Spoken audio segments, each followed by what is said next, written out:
Hey guys, welcome to the video today. In today's video, I'm going to show you how to replace the batteries on this Honeywell Pro Series thermostat. And the other day I got a message right here that said BATT that was letting me know that the batteries needed to be replaced. And I did replace the batteries, but I wanted to show you guys how to replace the batteries as well. So the first thing we need to do is to take the thermostat off the wall. And to do this, you just want to gently pull the thermostat straight away from the wall, like so. And you want to be gentle because on the back side of the thermostat, there are all those pins there, and you don't want to bend or break those.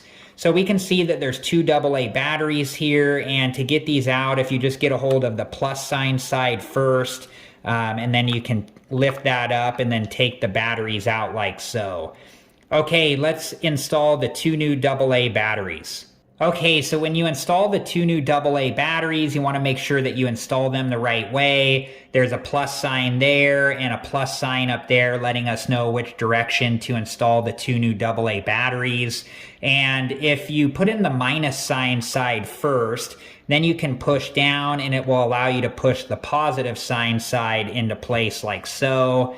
And we'll do the same thing with this other battery, putting the minus sign side in first and then pushing down. And then it will allow us to put the positive sign side of the battery into place like so. Okay, so now to reinstall the thermostat, you want to make sure that you line up all the pins on the back of the thermostat with where they go on this wall piece here. And then once you have everything lined up, you want to gently push the thermostat straight back against the wall until it seats all the way into place. Like so. All right, well, I hope this video has helped you guys out, and thank you so much for watching. Please like, subscribe, and comment, and I hope to see you guys in the next video. Have a good one. Thank you guys for watching. Please like, subscribe, and comment. And if you have the time, check out these other great videos.